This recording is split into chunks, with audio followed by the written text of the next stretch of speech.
ಜಿಲ್ಲೆಯಲ್ಲಿ ಮುಂಗಾರು ಮಳೆ ಸರಿಯಾದ ಪ್ರಮಾಣದಲ್ಲಿ ಬರಲಿಲ್ಲ. ಆದರೂ ಕೂಡ ರೈತರು ಬಿತ್ತಿದ್ದ ಬೆಳೆಯನ್ನು ಉಳಿಸಿಕೊಳ್ಳಲು ಹರಸಾಹಸ ಪಡುತ್ತಿದ್ದಾರೆ.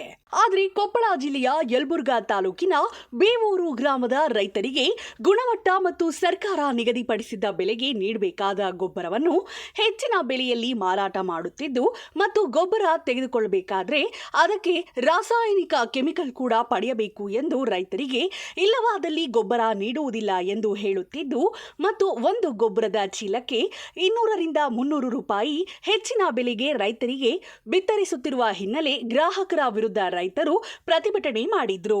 ಈ ಸಂದರ್ಭದಲ್ಲಿ ಯಲಬುರ್ಗಾ ತಾಲೂಕು ದಂಡಾಧಿಕಾರಿ ಆಗಮಿಸಿ 4 ಅಂಗಡಿಗಳನ್ನು ಜಪ್ತಿ ಮಾಡಲಾಗಿದ್ದು ಮುಂದಿನ ಕ್ರಮಕ್ಕಾಗಿ ಸೂಕ್ತ ತನಿಖೆ ನಡೆಸಿ ಅವರ ಮೇಲೆ ಕ್ರಮ ಕೈಗೊಳ್ಳಲಾಗುತ್ತದೆ ಎಂದು ಅಧಿಕಾರಿಗಳು ತಿಳಿಸಿದ್ದಾರೆ.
ಸೂಕ್ತವಾದ ಬೆಲೆ ಮಾರಾಟ ಮಾತ್ರ ಮಾಡಬೇಕು. ಹೆಚ್ಚಿನ ಬೆಲೆ ಕೊಟ್ಟರೆ ಆ ಕ್ರಮ ನೀವು ಏನ್ ತಗೊಳ್ತೀರಾ?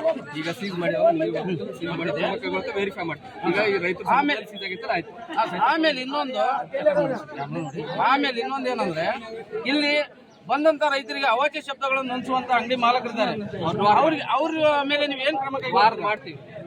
ಈ ವಾರ್ನು ಗೀರ್ನು ಸುಮಾರು ನಾನು ನೋಡಿದ್ದೀನಿ ಸರ್. ಒಂದ್ ನಿಮಿಷ ಹೌದು CCTV ಫುಟೇಜ್ ಅಳವಡಿಸಿರ್ತಾರೆ. CCTV ಇರುತ್ತೆ.